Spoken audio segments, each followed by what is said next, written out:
I've been working on remodeling this room.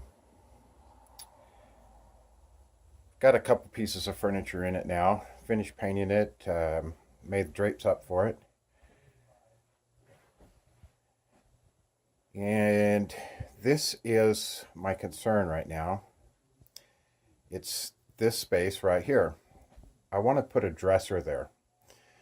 I have a very nice 1920s antique dresser that I've used for a long time. But when I put it in that space, it really consumes my pathway, and that makes it a little cumbersome. The distance from here, the curtain to here, is about 18 inches. I'm thinking I want to make a 15-inch cabinet or so to set in there. So I'm going to show you my ideas.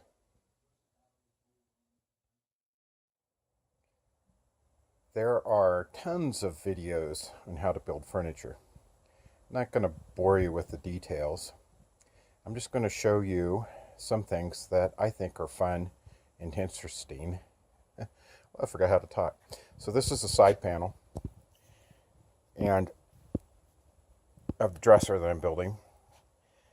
First thing I'm going to tell you is this is just built out of number 2 pine and old 2x4s. This is the face frame. Haven't sanded it up yet, but you can see, let's see, right there. It's an old 2x4. And I don't stress too much over that. I'm going to go for a very rustic look on this particular piece of furniture. Also, there's a hot tub and still in the background. I live up in the National Forest. And I'm just working on my back patio downstairs. This is the neighbor's house. They're doing little repairs over there. So nothing here is too difficult. I haven't glued this side panel up yet. And the reason for that is I'm going to chip all of this up to make it look old-fashioned. So I'm just going to knock it apart.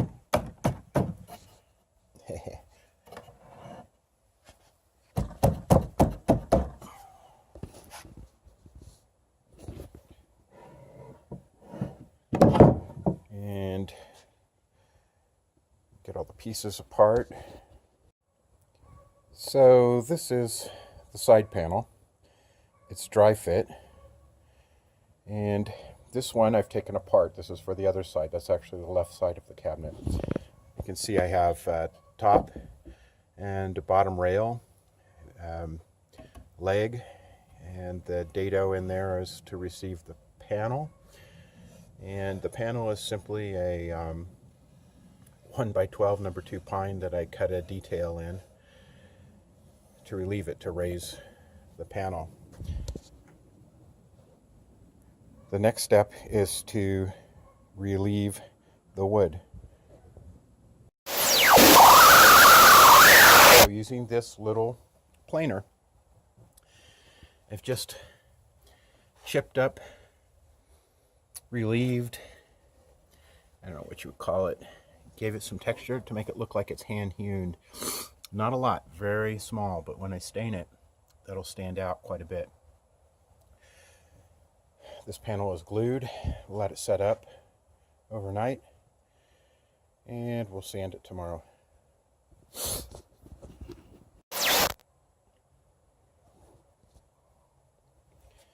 So all the pieces you're going to see, with the exception of the top, I haven't made it yet,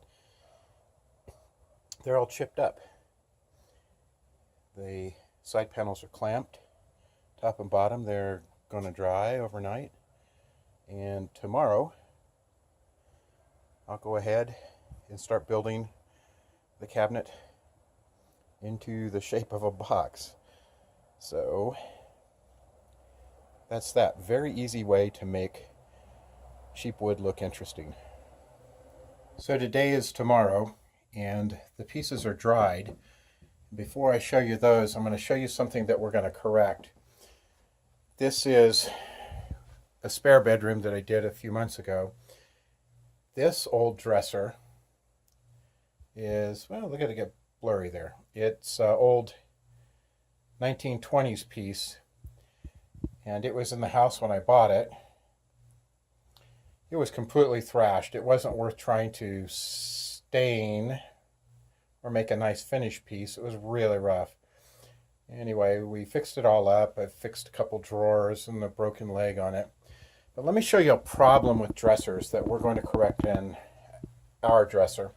See that space between the wall and the dresser? Let me show you how big it is. I'm going to slide my hand in there. And that's because down here on the bottom, the leg, all the way down there, is held away by the molding at the bottom of the wall. I hate that. Stuff falls back behind there. I just think it's easily corrected. So let me show you what we're going to do to correct that.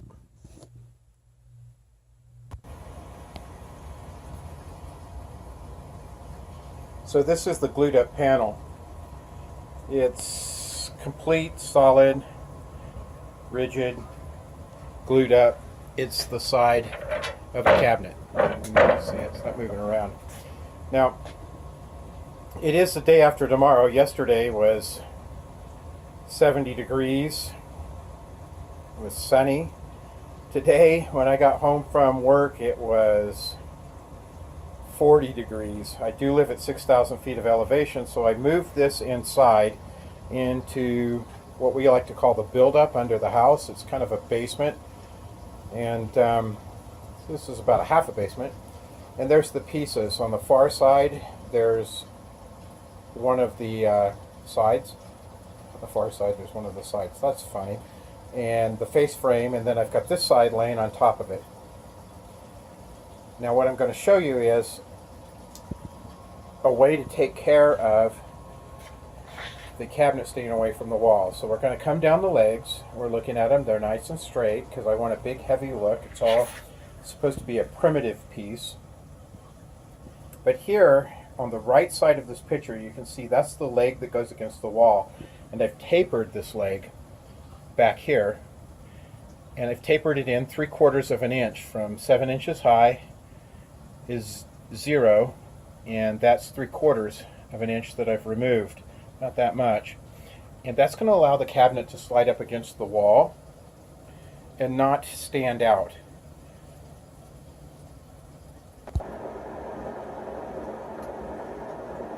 I have the face frame propped up on a storage container, the blue container underneath it, next to the side panel. What I'm going to do is I'm going to attach the two, and the way I'm going to attach them is with this dowel you see right here. I guess I could buy dowels. My hardware store didn't have any, but it did have this, so I'll just cut little 2-inch pieces. And I'll dowel it in 1, 2, 3, 4, 5, maybe 6 spots. I don't know, I'll do the math on it. Now, the face frame doesn't go even with this leg. This leg has a mass, and we want it to repeat itself on the side. By the way, we're talking about design here. And so it's actually going to get pulled back, so there's a reveal. And that mass of the leg stays independent of the mass of the face frame. It'd be easier, I guess, to make it nice and even and sand it out, but we want to bring it back down so that the leg is very prominent and stands out on the piece.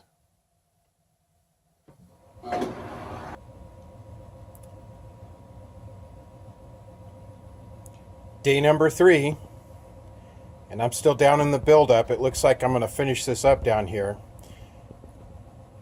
Winter is coming. It's 38 degrees outside, December 4th. So I've got the face frame doweled and glued to the legs, and we've got the leg panels over here. Let's just take a sweep down them.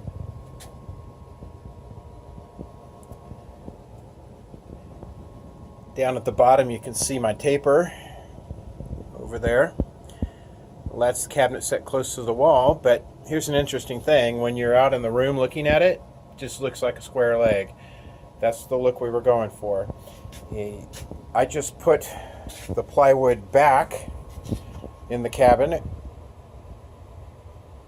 slid that into a couple dados on the legs.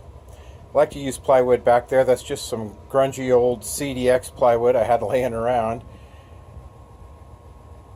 But that plywood, I just swing back out here to the front, glued and dadoed, is going to help hold everything nice and square. And ultimately, when we put a piece of plywood in the bottom, it's going to hold it square in the other direction. So we have a nice square cube, or cubed cube, I guess, if we thought of the cabinet as a cube. I don't know what I'm thinking, folks. But anyway, our cabinet's coming along nice. Tomorrow I'll put the bottom in it, and I'll probably glue up a top for it.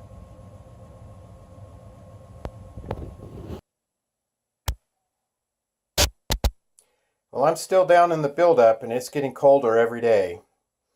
This is the end of about day 4, I guess. Today I put a bottom in the cabinet. I put a side on the inside of the cabinet. I put that center rail, or not a rail, goodness gracious, I know better than that. It's a stile. Vertical is a stile, horizontal is a rail. And I put another side on there. Those sides have a purpose. Those are what I put the, I should say attach the hardware to. Goodness gracious, I cannot talk today.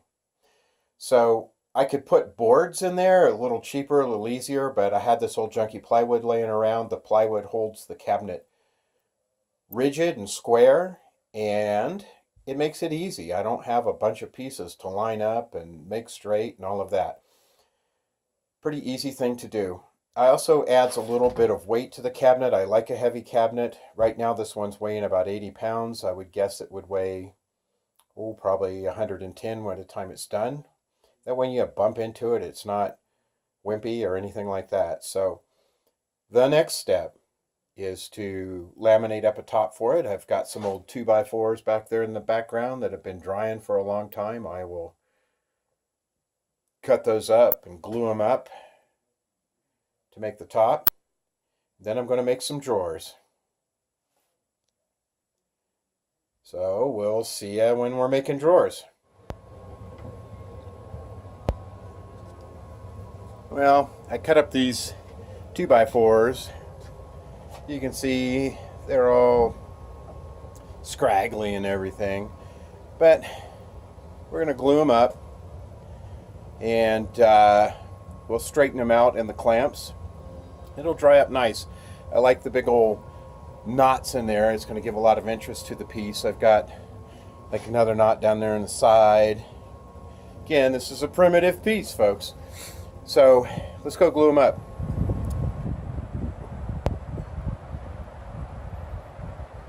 So it's day 5, and we've finally got the top glued up. We'll have to let that set up. Tomorrow I'll do some work on that, and then I'll build the drawers. I might build a drawer or two today. We're back out on the back porch. It's 27 degrees out here, and we're freezing my dingles off. Woo! And then I told you when I started I was just going to show you some things that I think are fun. There are tons of videos on the internet about people building drawers, and my God, you'd think they're building space shuttles the way they go at it.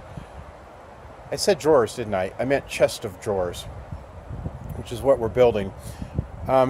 This is just all done with, oh gosh, I want to say hillbilly tools. I've got a cheap little Ryobi table saw and a skill saw, and the big expensive thing I've got is that planer down there. I got that at a pawn shop for like 50 bucks, and I can't say enough about it. That's a little Ryobi. Man, it works well. But what's fun about this is that this is all just goofy little tools in my backyard and under my house, and we're going to come out with a nice piece. This is pretty rough, that top. I want it to be rough. I won't run it through the thickness planer. It's too big. I'll just hit it with the hand planer and chip it up more to match the distressing that I have on the cabinet itself.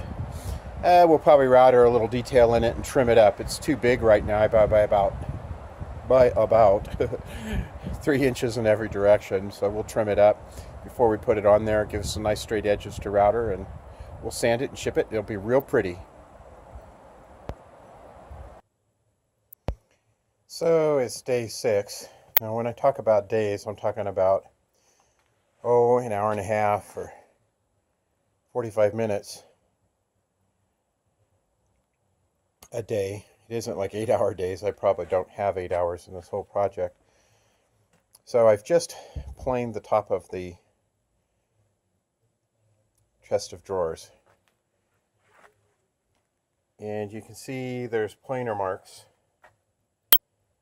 in the top of it. I want to leave those. I'll lightly sand this, or I wouldn't say lightly. I'd say kind of medium aggressively sand this to smooth those out a little bit, but I want them to show through. That will give this tabletop the primitive look that we're after.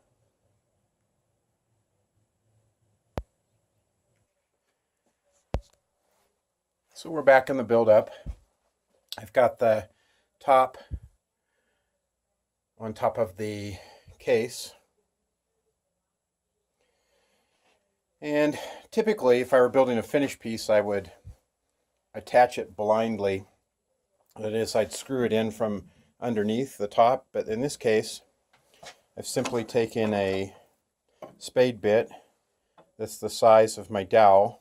The same one I used to put the face frame on. I'm going to drop the screws in to screw it together, and then I will glue the dowel and drop it in the holes to cover it, sand it off. I think the little plugs are going to give some interest to the top. So I'm going to go ahead and screw that together. So I'm down in the build-up, of course, and you can see I glued and plugged the screw holes. And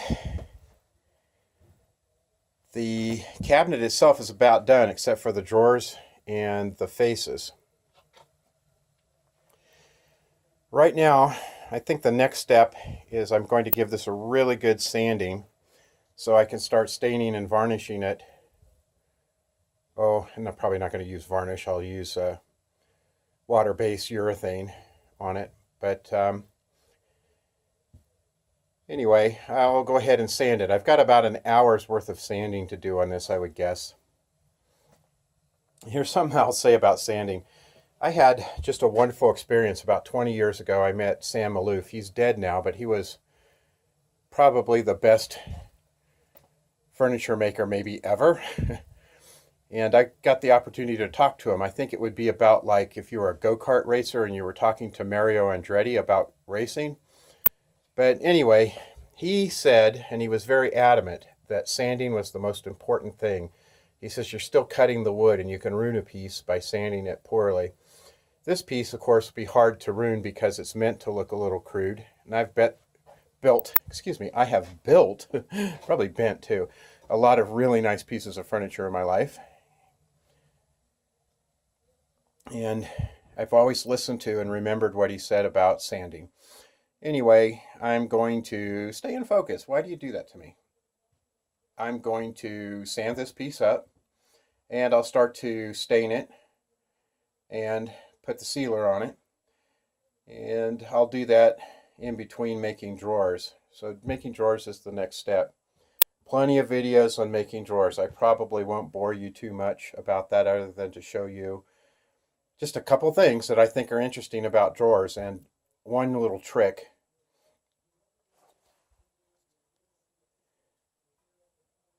That I haven't seen anybody mention on any of their videos. Not that I've watched them all, but I've watched quite a few.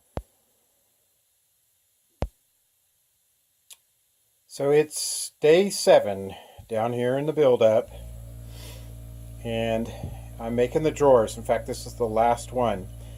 And I thought I'd share just a couple things that I haven't heard anybody else talk about making drawers. This material here is Baltic birch, 1/2-inch Baltic birch. And the neat thing about it is, I don't know if you can see it or not, but I bought it pre-finished. And at a good lumber yard, you can get it pre-finished. That way I don't have to come back and finish the drawers out when it's done. I just have to put a little bit of urethane on the top after I sand those edges off. So that's the first thing. And the second thing I'm going to show you is this. I'm going to flip the drawer over on its back, actually upside down. Now the door sides are made out of 1/2 inch Baltic birch, but I'm using a piece of 3/4 in the back. And a lot of times when I'm building drawers, I'll just put just about anything in the back as long as it's 3/4 of an inch, because nobody ever sees the back of the drawer. But I'm going to be using this piece, so I used a piece of 3/4 inch Baltic birch. Now the reason for that is one, it squares everything up. It makes it easier to nail, holds everything a little more square. You got a little bit more surface area in contact, and it also makes it really easy when I'm nailing off this back piece. So I'm going to take a second and just slide the bottom in. So I've just slid the bottom in. I've nailed it across the back. I got a much bigger nailing surface because of that 3/4 inch piece. I glued the dado, and I used the tape measure to measure diagonals before I glued it so that I know that the box is square. So that is a very simple drawer. I'm not a fan of making drawers. I find them tedious. A lot of opportunities to make mistakes, especially when you're stapling it together. By the way, I use a little crown stapler, a really small crown stapler, to put them together. I find it holds better than the brad nails a lot of people use, but you got to be really careful nailing it together because they do want to pop out if you're not careful. So that's a drawer.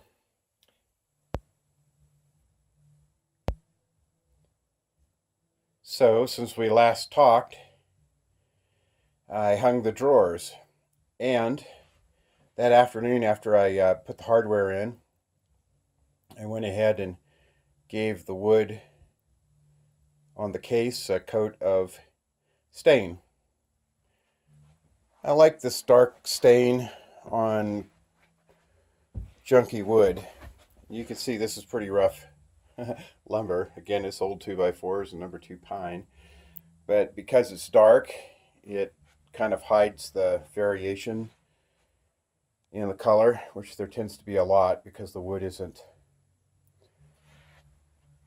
too high quality. So there's the drawer. I put full extension slides on. They're very small drawers, and they also have that nice little self-closing feature. Oh, you can kind of see there some sanding marks there on the fronts of the drawers. It's not on the sides or anything. It's just because I was hitting the edges with the belt sander and kind of just let it float around on it a little bit. It's no big deal. It all gets covered up. The last thing I have to do, by the way, speaking of covering up, is build the drawer fronts, which are just going to be some 1x12 material. It's a little bit bigger than 1x12 on the bottom drawers. I've got that glued up. I'll cut it to size, distress it. Haven't made up my mind whether I'm going to put a raised panel on them, like on the side, you know, like that detail, or if I'm just going to do flat. I'm tending towards flat. I actually think it's going to look a little better. I don't know that I want a lot of detail in the front of this, but I'm going to try one and see how it looks. Once I do that, I will mount the doors and some hardware. I haven't ordered the hardware yet. I'm going to get on eBay tonight and do that. And we'll be finished. Oh, yeah, I wonder why it floats in and out of focus. There we go. There's no varnish on this yet. There's just the stain. When I'm all finished, I'll go ahead and brush some varnish on it. Give it a little sanding and a second coat of varnish. It'll be real pretty. It needs a little bit of a sheen and certainly something to protect it. Oh, last thing. We did move it up here into place. I wanted to get in. Oh, I was just eager to see how it fit. You can see it fits really nicely in the space, just the way it was designed. And then the other thing is the thing probably weighs 130 pounds or so. And I needed a hand with it. It's a little bit cumbersome. I had to come upstairs. My buddy was over last night. He was saying hi on the way home from work, and we decided to pick it up and bring it up here. I'll put a little newspaper under it and finish it off, open the windows and turn on the ceiling fan because it will be stinky, but it'll be nice, and it's easy to finish it up here, and as they say, make hay while the sun shines. So I had a little help and we got it up here.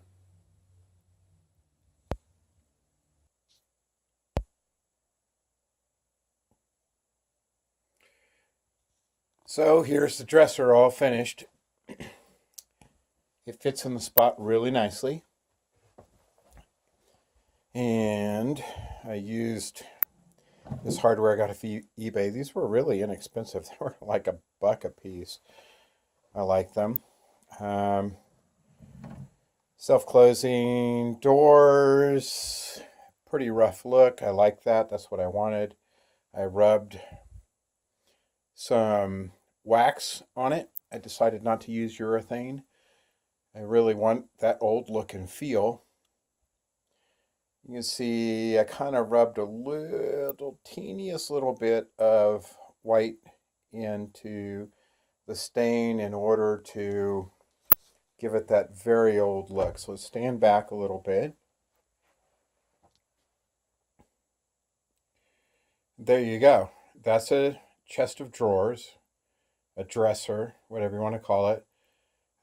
Custom built to fit the spot, which it does nicely.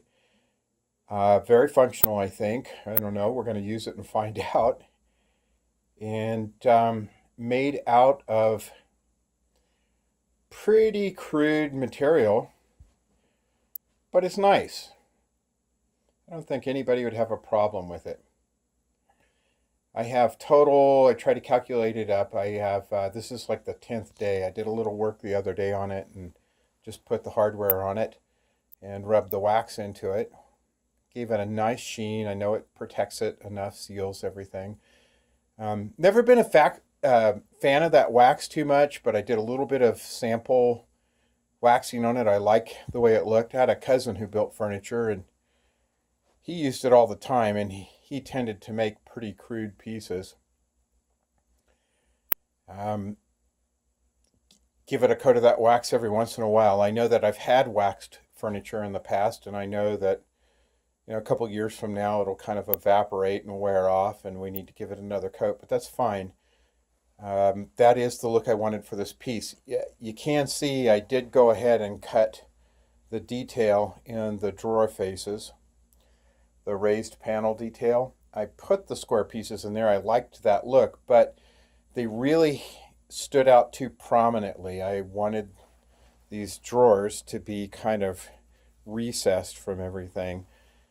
And when I looked at it and did it,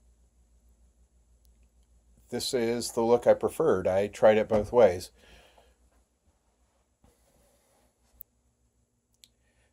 So that's that. It's simple. It's inexpensive. I probably have, I don't know, with the hardware and everything, $150 into this piece. But this is a piece that will last forever. I'll probably keep it. I have it in this cabin right now. One of the reasons I did it in crude is I have it in my mind that I want to build a Spanish style house. I've always wanted to do that. I've built several of them for customers and never one for myself. So I have it in my mind I want to do a Spanish style house, and I think this piece will fit in that Spanish style very nice. I'm going to go for a kind of crude, handmade look versus the clean Home Depot look that everybody goes for now.